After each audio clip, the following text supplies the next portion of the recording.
Hey, I'm Mr. James from Charm City Karate. This is our technique series. We're going to do Gripping Talon for you today. So, Gripping Talon is for a left to right wrist grab. This is bad. He's got his weak hand controlling your strong hand. So,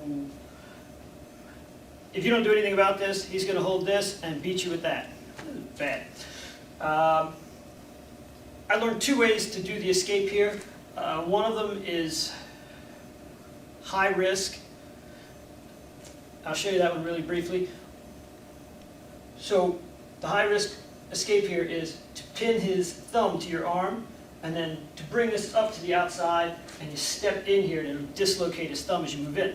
The problem with this is if he tries to throw a punch while I'm doing this, I'll probably get punched in the face. It's kind of cool if you're fast enough and he's dumb enough and it all works out.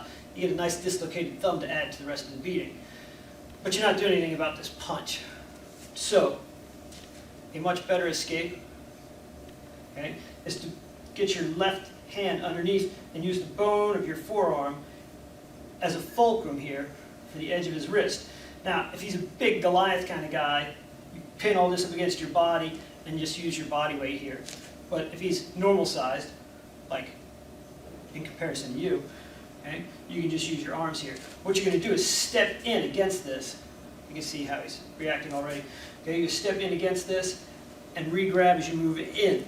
Step inside of him, pull this across your body so you've got his elbow trapped against your body, and you're going to hammer into the groin. Right?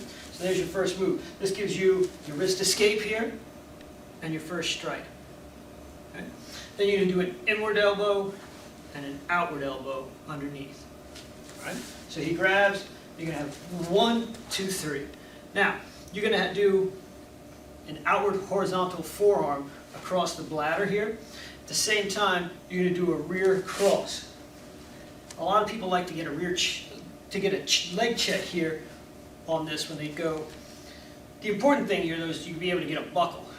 If you got too much check going on, like you're sitting on this leg, you're going to kind of kill your buckle. And this forearm has to come through. Okay, it's a minor move to get your arm up here. So this is going to hit. You're going to bring this through to get it ready. The buckle and your next shot, which is a downward forearm to the back of the neck, need to happen together. And then as his head comes flying at the ground, your right knee is going to come snapping up in his face.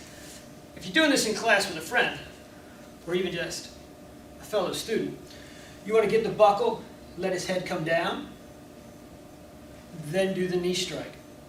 If you're doing this against somebody you hate, you want to throw the knee as his head is still coming down. So you're going to do the buckle, as soon as your weight hits, snap the knee up into his face, so his head's still coming down. All right? His elbow should be against your body using that old judo third arm the whole time. And then you can actually do your cover out right from the knee. Medium speed, I guess. All right, so he grabs, you're going to do 1, 2, 3, 4, 5, 6, and then cover out. All right, so Mr. James, this is Mr. Max. That was Gripping Talon practice. We'll see you in class.